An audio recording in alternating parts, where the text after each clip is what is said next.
Okay, good morning, kids.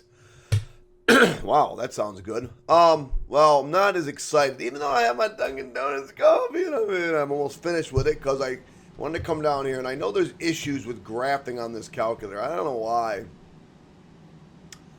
I'm going to struggle a little bit with this video only because I think the software that's actually on the computer itself doesn't work as nicely as it does on the calculator. So I'm going to try to do my best. I just want to get, but I hope that when you're done with watching this video, you get a sense on what a tangent curve looks like, a cotangent curve looks like, a cosecant, a secant, even a sine and cosine on the graphing calculator, what it looks like. Generally, what you want to be able to do, or what you want is when you graph, you need to have your calculator in radian mode. I know that's the one time that it is like, all right. The only really time I want to do, there's actually two times. The other time I don't even think we're going to get into this year. But when I'm graphing tangent, sine, cosine, cotangent, secant, cosecant, oops, forgot to see. And what's the last one? I think I got them all. Or inverses. I want to make sure that I'm in radian mode. The other time is when we do trig regression, or probably end up only maybe doing sine regression, but I'm not even sure we're going to get into that. Sine regression when we start doing some statistics, but we'll see. Now, the easiest way to do it is to go into, and I'll show you this, but for some reason, I'm going to show it to you, but for some reason my calculator is not going to behave. Here's the one trick. Gosh, my eyes are killing me. Well, normally what you want to do is set it up so that you're in radian modes. And in radians, then, I don't want to use degrees. I want to use like negative 2 pi, and 2 pi. And why pi over 6? Well, pi over 6 is 30 degrees. And when we talked about the unit circle, we said, okay, there's 30 degrees, there's 60 degrees. In between those, 45. So 30, 60, 90 gives you nice breaks and increments for, you need to have some kind of scale, and the best scale to have is really 30 degrees. But the only way to get 30 degrees is to do pi divided by 6. Sorry, also my eyes are killing me.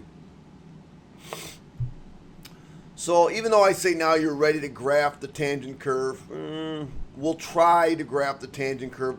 I'm going to actually end up showing you what it looks like from negative 360 to 360, but that's the same as 2 pi and negative 2 pi.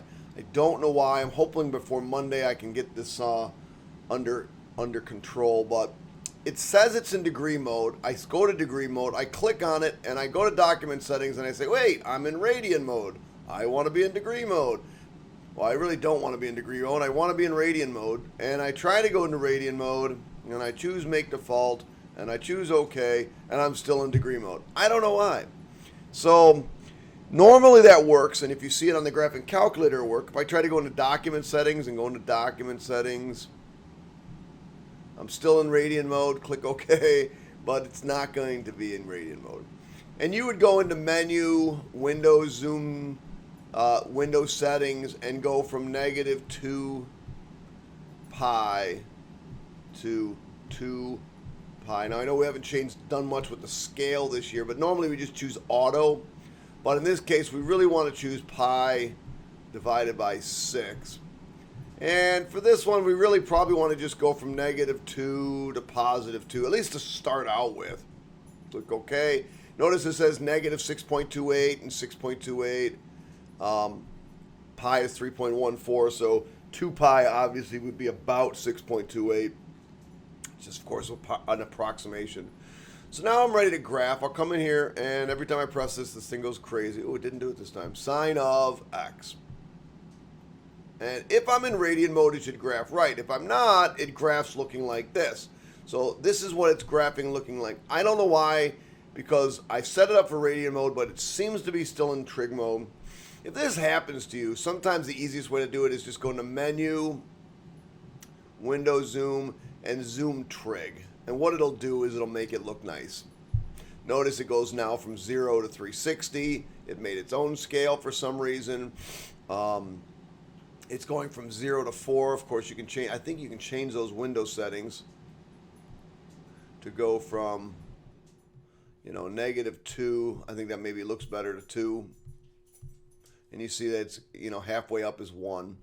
So that's the sine function. That shouldn't be too difficult to look at what that looks like. Of course, we can always look at the cosine function as well. Delete this. And then do the cosine function, which isn't what we're really here for. But you know that the cosine function goes on forever and ever and ever. Notice it starts at a maximum, ends at a maximum at 2 pi. If I change it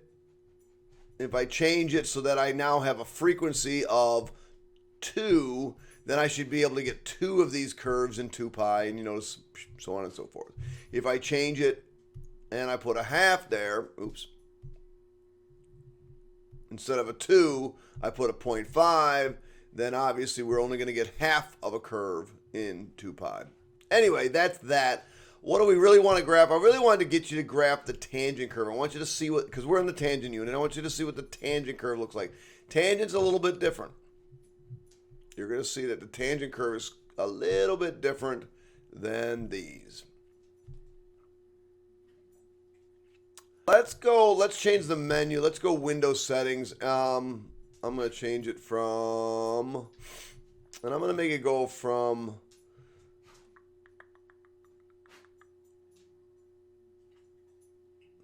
I'm going to change this. I'm going to change this to, let's change this to 30 degrees. Maybe that'll make it look a little bit nicer. And choose OK. Maybe choose OK. So, let's see. That's 30, that's 60, and that's 90. And you notice it's going off. Let me see if I change this, what happens. Do you notice it's going almost straight up, and then it kind of doesn't go any further? Do you remember what we call those when it gets and approaches that line? This is the line of x equals 90 degrees. And it's not going to pass it. Remember, that's called an asymptote. And that's what's on your graph over here, or on your paper. Where the heck is, OneNote. We have asymptotes. And our asymptotes, if you go back and look at it, they happen over and over again. It happens here at 90. It happens again here at 180. Excuse me. It happens here at 90. It happens here again at 270, or at negative 90, or at negative 270. So in radian modes, it's happening at pi over 2, 3 pi over 2. If you also looked on the graph, it happened at negative pi over 2, negative 3 pi over 2. If you keep going, it'll happen at 5 pi over 2, 7 pi over 2, 9 pi over 2, 11 pi over 2. If I'm just looking from negative 2 pi to 2 pi, though, then we're going to see that these are the 4 asymptotes from negative 2 pi to 2 pi. In general, the domain is x is in the set of all reals, such that x cannot equal, let's just talk about negative 2 pi to 2 pi, plus or minus pi over 2, or plus or minus 3 pi over 2. And on the next page, I'm going to kind of talk to you why that's true. The range is a set of all reals. The range is negative infinity to positive infinity, or x is or y is in the set of all reals.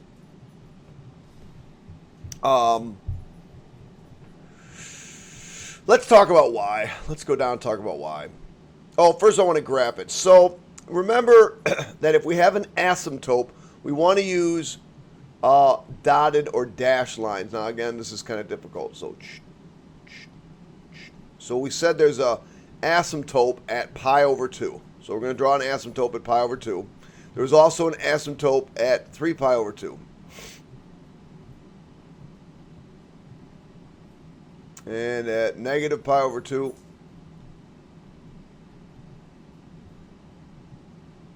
And at negative 3 pi over 2.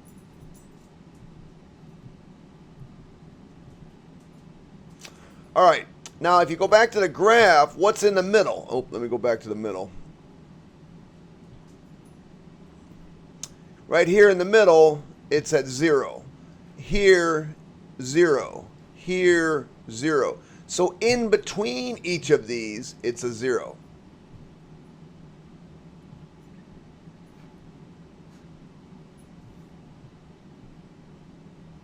All right, let me grab something that's going to be able to see better. And then, if I look right here at the one from the origin, when I go to the right, it's going up. When I go to the left, it's coming down. So if I come back here to where I'm graphing, here it's going to go up, and it's going to approach that asymptote, but never cross it. And then I'm going to go down like this, and I'm going to approach that asymptote, but never cross it. Now, the trig function's cyclical, so we just keep going. It doesn't have a domain of all reals because at certain points, so to the left we go down, to the right we go up.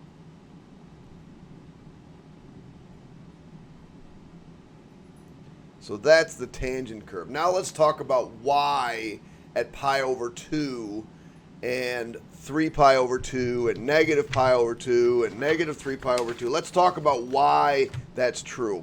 Well, let's first go back and talk about 90 degrees, or the tangent of 90 degrees here. You all know this is the same as pi over 2, correct? So the tangent of 90 degrees, that's up here. Remember, tangent is sine of theta over cosine of theta. Well, in this case, remember, this is the cosine and this is the sine. So that's 1 over, yep, you guessed it. It's undefined when x is equal to 0. It's undefined when x is equal to 0. Or when cosine is equal to 0, excuse me. So this is really 1 over 0, so at 90 degrees it's undefined. At negative 90 degrees, that's going this direction, it's 1 over 0 or undefined.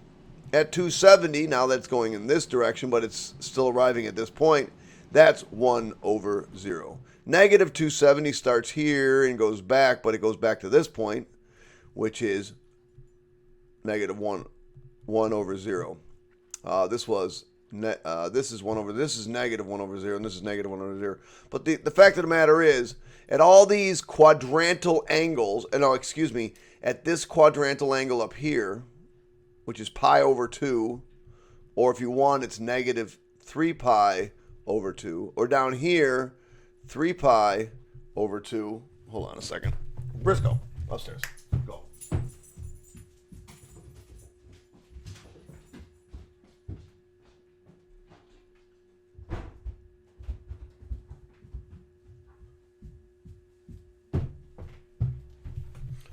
I'm back. Sorry, dog was driving me crazy. Oh, you probably wanted to see him. You didn't. He was driving me crazy. All right. So that's the tangent curve. It looks like that. It has asymptotes at the odd pi over 2s. The odd pi over 2s.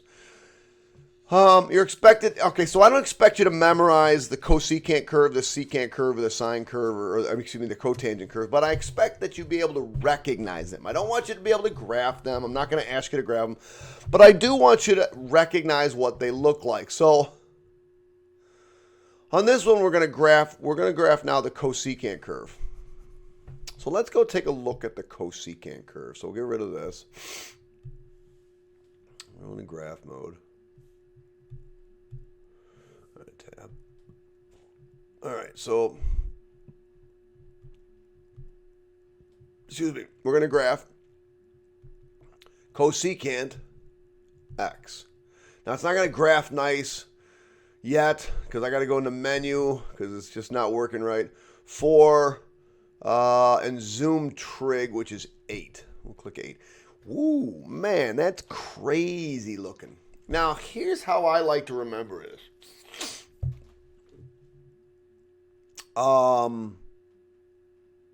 let me graph the sine curve on that same graph tab. Because isn't cosecant the reciprocal function of sine? It is.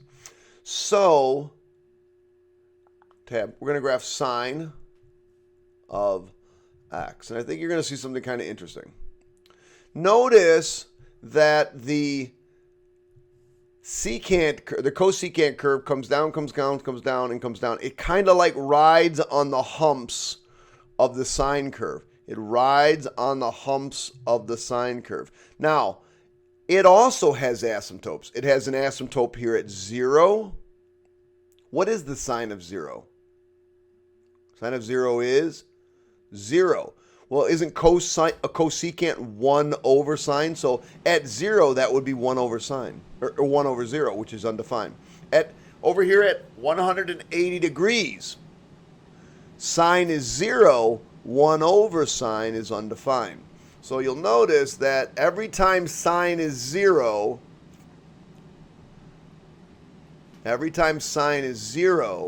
cosecant has an asymptote. So if we go back to our graph and I say, okay, the first thing I'm going to graph is the sine curve.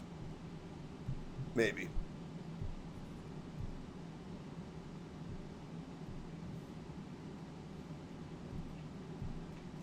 And I think I need a new computer.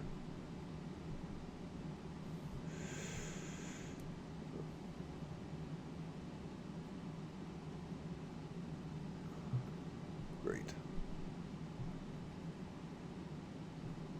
All right, I think we're back. Let me erase this.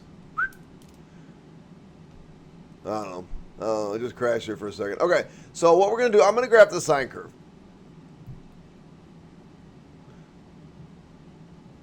Begin and ends at 0, 0 in the middle. In the middle we go up to 1, down to 1. And the reason I'm going to graph the sine curve, and this is what I always tell my kids to do, is think about what the sine curve looks like. It looks like this.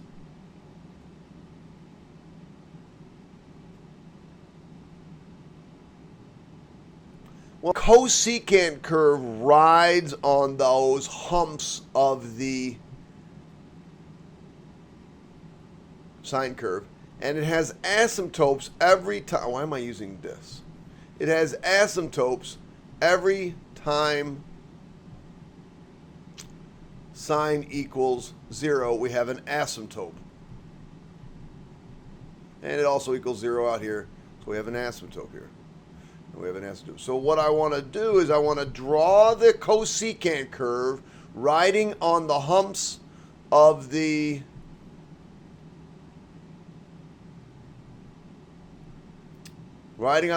sine curve, something like this. Now, this point they share because that point at this one, it's 1. Well, if sine of negative 3 pi over 2 or not, sine of negative 270 is equal to 1, well, cosecant of that is equal to 1 over 1, which is still 1. So, yeah, they're going to share these hump points. The humping points. Probably not an appropriate way to say that, but whatever. Sorry. Right? We're going to ride on the backs of the sine curve. So if I was to get rid of this curve, you would now have the cosecant curve. And that kind of looks like what we have over here on our graphing calculator. All right, so let's take a look at then the secant curve. So I think it should be obvious, sort of. But let's take a look at it graphically. Let's get rid of this. Click OK. Go back into graph mode. And now we're going to graph. First thing I'm going to graph is the cosine curve. And obviously, it should be obvious because if the cosecant curve and the sine curve kind of go together, then isn't it going to make sense that the secant curve and the cosecant curve sort of ride together? Of course, I'm going to have to change all the settings again for, let's go zoom trig 8. Don't really like those settings too much, but whatever, we'll take that. Oh man, Control Z. All right. So now I'm going to graph the secant curve. Skip right over it there. Secant of x. Oh, maybe I'm not. I just thought I was going to. Secant of x. Enter. And you'll see that that rides right on the backs of the humps of the cosine curve. So when I come back over here to my notes, probably ought to kind of push it off to the side here a little bit. First of all, every time cosine is 0, we have an asymptote. We have an asymptote here, we have an asymptote here. But I like to draw, let's draw in what the cosine curve looks like. We start at 1, we end at 1. It's a minimum in the middle at -1. In between we have zeros. Oh, it's at those zeros that we will have asymptotes, because that's where cosine is 0. So 1 over cosine, or 1 over 0, would be an asymptote. So let me just graph this real quick. So this would be the cosine curve. Let's draw in those asymptotes again. The asymptotes are wherever cosine is equal to 0. Notice it's a little bit different. Everywhere cosine is 0. By the way, these are the same asymptotes for tangent, because isn't tangent theta equal to sine theta over cosine theta? So anytime cosine is 0, that will be the asymptotes for both tangent and secant, because that's both of those have cosine in the denominator. And then the secant curve just kind of rides on the back of the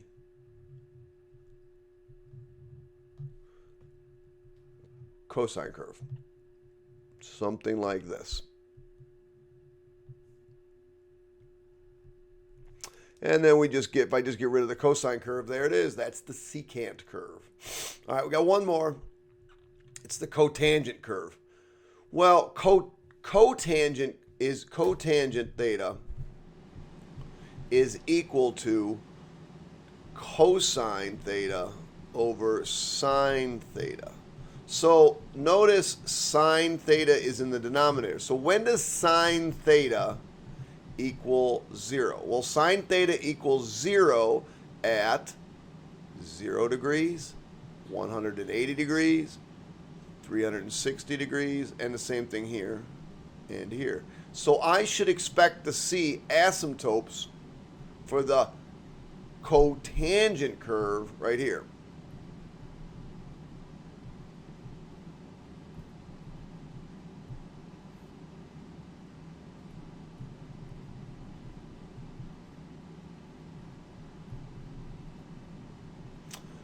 Let's take a look and see if that's right.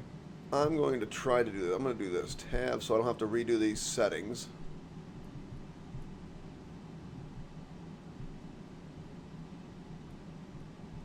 And I'm going to do cotangent of x. Now notice I have an asymptote here at 0, 180 degrees, and 360 degrees. You'll also notice, I hope, that these go in the opposite direction as the tangent curve. Let me grab the tangent curve real quick just to show you what the difference is. The tangent curve is going to go in the opposite direction. And it'll have asymptotes where cosine is 0. So you have to sort of commit that to memory.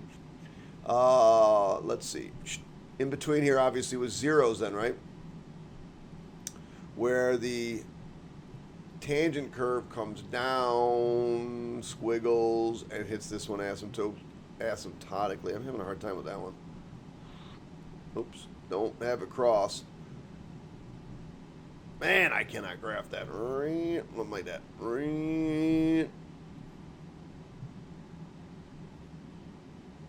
All right, so cotangent is where, as the asymptotes, where sine is. So cotangent theta and cosecant theta have the same asymptotes. Tangent and secant have the same asymptotes. I'll try to remember that. So what are we doing here? We are graphing, we're going to graph the tangent curve. Real quick, we're going to graph the tangent curve. So the tangent curve, and this is when I'll have you graph one on your own. The tangent curve has asymptotes when cosine theta equals 0. Because remember, this is sine theta over cosine theta. So whenever cosine equals 0, that's when tangent has an asymptote.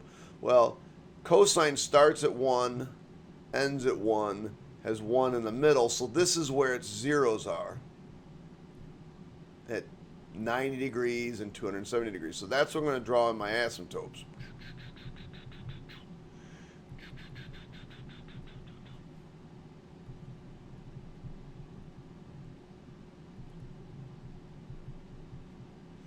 And the tangent curve has zeros in the middle, and it's the one that goes up all the time. It's always increasing like this.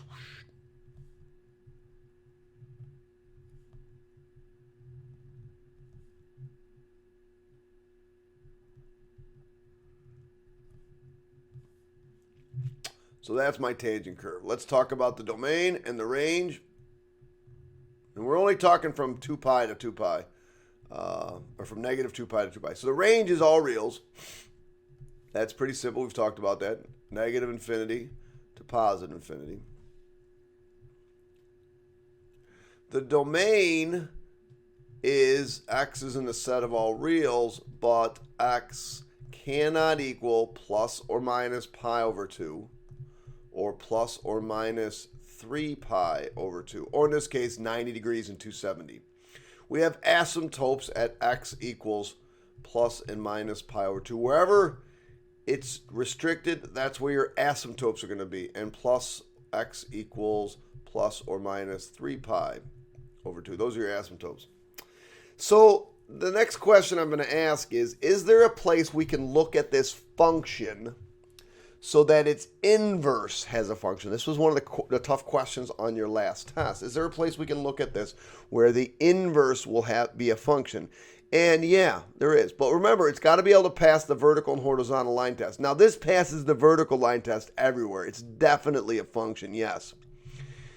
But is it a one-to-one function? As it stands, no. It gets crushed by the horizontal line test. So it's not a function because it fails the horizontal line test. So no. Is the inverse a function? No. But like I said, we can restrict the domain. Let's say I got rid of all of this. And I said, we're only going to look from there to there. Oh, yeah. Yeah, that passes the horizontal line test. So if I go from negative pi over 2 to positive pi over 2, then yeah, we can take a look at it, and yeah, that thing does have an inverse, and its inverse is a function. So based on this graph from above that I just erased, you should have been able to, if you go back to looking at your graph, to be able to tell me what is the tangent of 90. The tangent of 90, remember 90 degrees, right here, pi over 2. It's an asymptote, so the tangent of 90 degrees is undefined. The tangent of 180 degrees, let's see where 180 degrees is. That would be right here, right? Tangent of 180 degrees is 0. The tangent of 0 degrees, that's right here in the middle. You should pause this now and finish these and tell me the answers. You know, this was 0. This was 0. Undefined. 0. And 90 degrees. That's 90 degrees, so that's also undefined. All right. These are also ones you should be able to tell me the exact value was. And we've talked about this one. This one has a reference angle of 30 degrees. It's in the second quadrant, so it's negative. So this would be negative radical 3 over 3. These are those other ones we haven't memorized in a while. This is in the fourth quadrant. It's got a reference angle of 45. 45 is 1, but in the fourth quadrant, it's negative. This has a reference angle of 60. The tangent of 60 degrees is radical 3, but we're in the fourth quadrant, so it's negative. This one has 225. The reference angle is 45. We're in the third quadrant. In the third quadrant, tangent's positive, so that's 1. Reference angle of 60. That's equal to radical 3. We're in the third quadrant, so that's positive. 210. It's got a reference angle of 30. We're in the third quadrant, so it's positive, so that's the square root of 3 over 3. Really what I want you to memorize is the tangent of 30, just like before, is radical 3 over 3. We've already done this once. We've got a quiz on it already. The tangent of 45 is equal to 1, and the tangent of 60 is equal to radical 3. Now, depending on which quadrant you're in is going to depend on whether or not it's positive or negative. All right, what the heck's on this last page?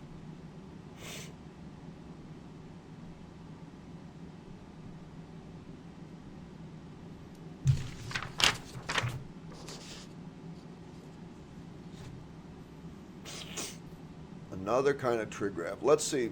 Oh. Let's see if we can graph this. This is a throwback to the other one. A is 6. B is pi over 6. Oh, these kinds of graphs. Sorry, a little brain fart. Need my coffee.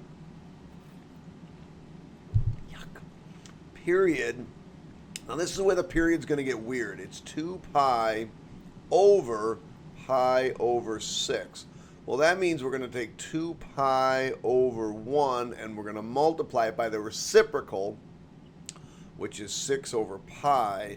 The pi's cancel and I get 12. That's my period.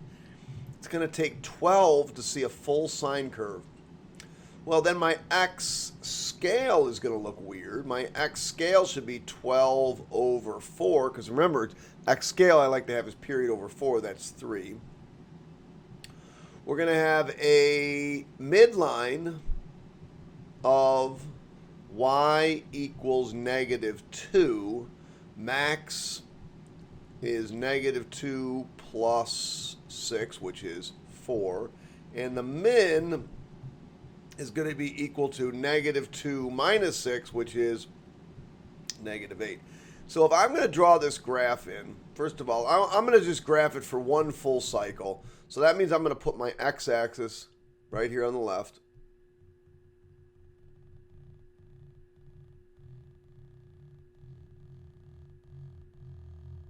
That wasn't bad. Did you hear that weird noise? There's my y-axis. And then I'm going to put my x-axis a little bit higher, because it's only because my min's a little lower. And let's see, this is, I got to get up to what? What's the highest I got to get up to? I got to get up to 4 and down to 8. So I'm just going to make every box 1, 2, 4, 6, -2, -4, -6. I got to get down to -8. And then I'll make each one of these boxes 1, 2, 4, 6. Well, that's kind of boring. How many boxes are here? Well, yeah, what the heck. I'll just make them 2. 2, 4, 6, 8, 10, and there's 12. All right, so this is the sine curve. The sine curve begins at a 0. It ends at a 0. Oh, wait a second, we didn't draw the midline in. Oh, I forgot to draw the midline in. Let me draw that in. Midline's at -2, which means when I go to draw my graph, it's going to start at a 0, it's going to end at a 0, and it's a 0 in the middle, but it's on the midline. In between those, we have a max, and we said the max was at 4. And over here, we have the max, or the min is at -8. So this should graph to be a nice, strange trig curve. All right, let's do one more.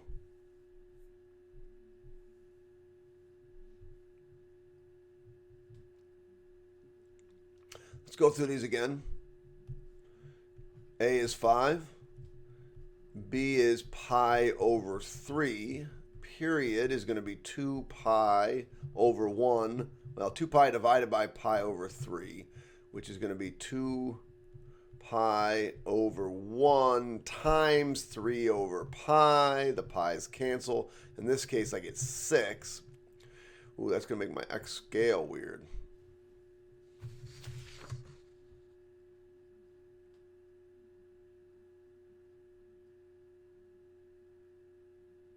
Oh.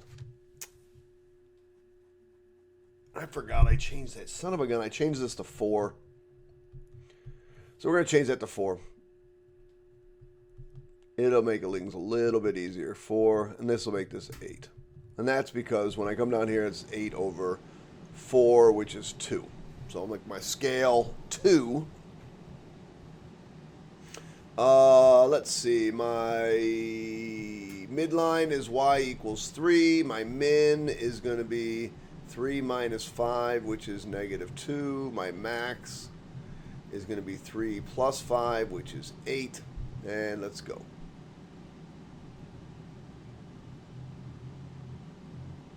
This time I'm going up higher, so I'm going to put my midline down here somewhere. Or not my midline, but my x-axis. Let's see. My midline is 3. 1, 2, 3.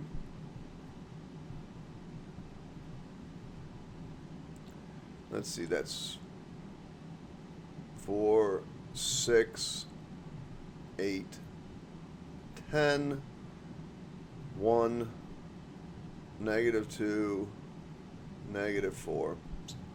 All right, I'm ready to graph. Let's see. Oh, I don't have my x-axis. Doggone it. 1. Let's make every 2 of the, let's make every 4 2. Because I don't think 4. That's 2.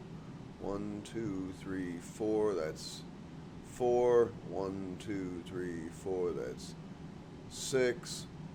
1, 2, 3, 4. That's 8. I think that's all I have to do. Because 8's my period. So grab my red, my purple. Now we started a max and we ended a max. My max is 8. So we're going to start at 8. We're going to end at 8. And in between is a min. My min is negative 2. In between those is zeros.